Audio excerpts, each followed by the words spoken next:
Hi friends, welcome to our channel. నేను ఈరోజు చేసే వీడియో మామిడికాయతో పప్పు అండి. ఇది చాలా టేస్టీగా ఉంటుంది. ఇక్కడ నేను 3 రకాల పప్పులతో ఈ మామిడికాయ పప్పు చేస్తున్నాను. ఎప్పుడూ ఒకే రకమైన టేస్ట్ కాకుండా ఒకసారి ఇలా ట్రై చేయండి, చాలా బాగుంటుంది curry.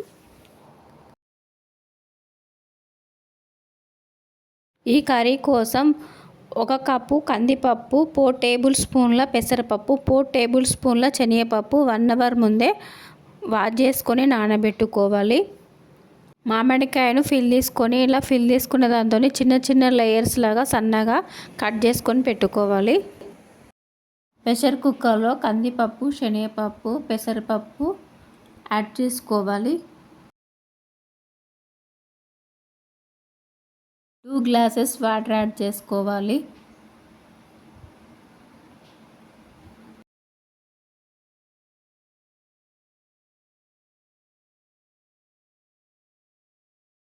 Half table spoon turmeric powder add చేసుకోవాలి. 1 టేబుల్ స్పూన్ ఆయిల్ యాడ్ చేసుకోవాలి. 3-4 విజిల్స్ వచ్చే వరకు కుక్ చేసుకోవాలి. పప్పు మెత్తగా కుక్ అయిపోయిందండి. స్టవ్ వెలిగించి ప్యాన్ పెట్టుకొని 4 టేబుల్ స్పూన్ల ఆయిల్ యాడ్ చేసుకోవాలి.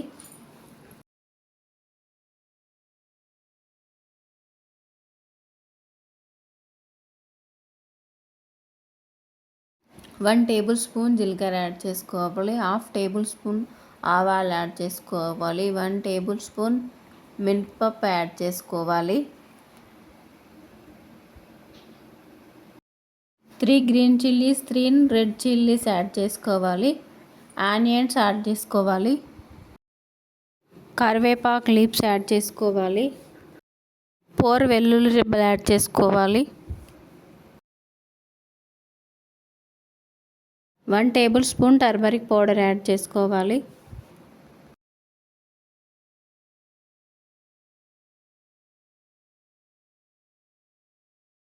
మామిడికాయ పీసెస్ యాడ్ చేసుకోవాలి. బాగా మిక్స్ చేసుకోవాలి.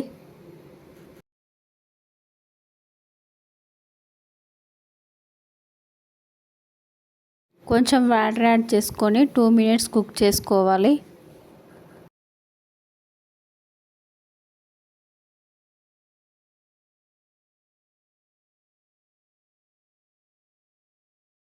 టూ టేబుల్ స్పూన్ల సాల్ట్, 2 టేబుల్ స్పూన్ల రెడ్ చిల్లీ పౌడర్ యాడ్ చేసుకొని బాగా మిక్స్ చేసుకోవాలి.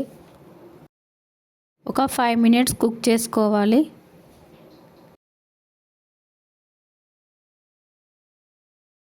పప్పు యాడ్ చేసుకోవాలి.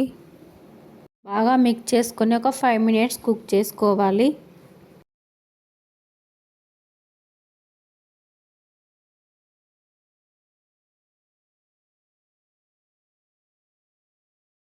పప్పు రెడీ అయిపోయిందండి. స్టవ్ ఆఫ్ చేసేసుకొని వేరే ప్లేట్లోకి తీసేసుకోవాలి.